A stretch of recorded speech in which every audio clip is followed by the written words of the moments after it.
chorus now we are hearing is, of course, one being Gotabaya Rajapaksa should go home and Ranil go home. Now these are the two demands of citizens of Sri Lanka. People have gathered here. The crowd is swelling now once again here on Golface Road, one of the iconic locations right here, just adjacent, especially near the old parliament. What we are witnessing is a Sri Lankan uprising just hours after the appointment of Ranil Wickremesinghe as the Prime Minister of Sri Lanka. So what changes now? Are people of Sri Lanka happy about it? In fact, they tell us that nothing's really going to change with the appointment of Ranil Wickremesinghe, because as long as Gotabaya Rajapaksa is still in power, is still in the government, it will be very difficult, Sri Lanka as a country, to come out of this huge economic mess. Before that, let me go across to few people, those who have gathered here, who are just shouting the slogans, what in terms of Ranil to go home, Gotabaya to go home. Let me go across to a few people. What do you think with the appointment of Ranil Wickremesinghe? Do you think anything is going to change? One thing is that he doesn't have the public's mandate to be the Prime Minister. He was rejected during the previous general elections.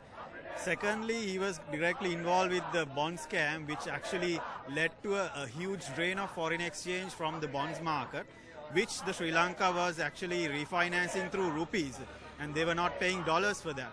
And then after that, they had to go for this ISBs, increasing the number of ISBs which they issued, which directly basically escalated this debt crisis, which is a part of it.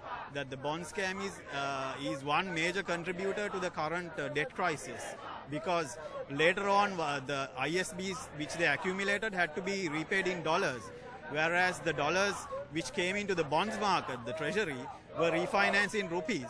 So it became a double increase on the outflow of foreign exchange. Thirdly, he didn't have anything to do with resolving the national question. So that was put to the back burner and never was raised as a central issue in Sri Lanka's polity. So I think he should go home for this. So basically what I understand from the people over here is that one corrupt is bringing another corrupt. Absolutely, absolutely. So he is bringing in a different type of a corrupted person from what we already had. So we would see history repeating the same way in a couple of months. People will be out on streets protesting, demanding his resignation again, as what we are doing for Basil and the Rajapaksa clan. Quite a lot of people have been talking about, in terms of analysts, researchers, they say that Ranil Wickremesinghe has, experience in holding talks in terms of whether it's IMF or with any other, bilateral countries, and they're hoping that he can actually save Sri Lanka from this debt-ridden crisis. Yeah, the current crisis is beyond the IMF bailout program.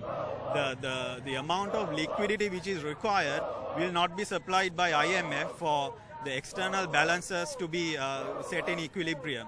So just because he has certain degree of international connection, that is not sufficient condition for Sri Lanka to get out of this. It needs far more radical steps, far more imaginative and creative steps to get out of this, and which I don't think this government and Ranil Wickremesinghe has any clue of.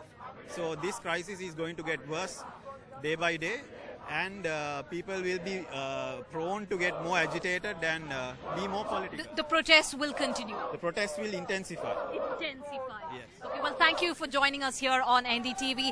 In fact, we will also try and get more voices to understand what really they think about this particular appointment.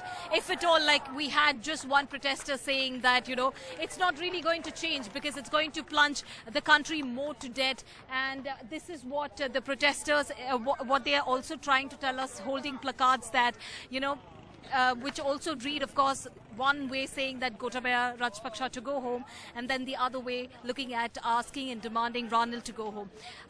Also, if you can tell us what really do you think? What do you make of this new appointment? Does it change anything at all? Actually, this is my opinion.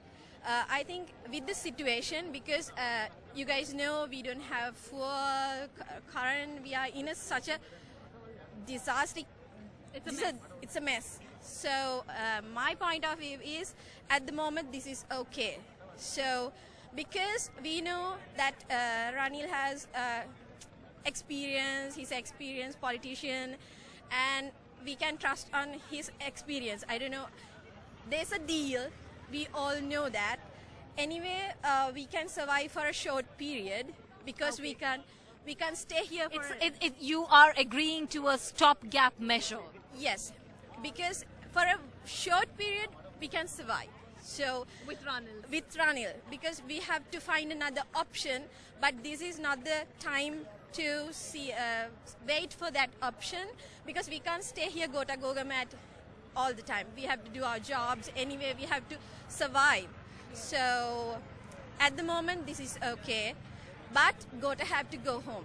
Ranil can't stay under Gota. That's all. Okay, well, thank you so much for joining us here on NDTV. But, you know, of course, a mixed reaction that we're getting from right here, youngsters. You know, the crowd, it's a mixed crowd also that we're looking at. We see people from various communities, whether it's the Sinhala community that, of course, you know, gave a sweeping victory for Gotabaya Rajapaksa, today demands his resignation. Then you have the Christian, the Hindus and the Muslims. They have all come together. They are, of course, continuing to demand the resignation of Gotabaya Rajapaksa. The bone of contention just remains the same, whether it is the appointment of Ranil as a Prime Minister or not. They say that as long as even Ranil remains as a Prime Minister, they still do not want a government under Gotabaya Rajapaksa. In Colombo, with camera person Govind Murthy Shrita for NDTV.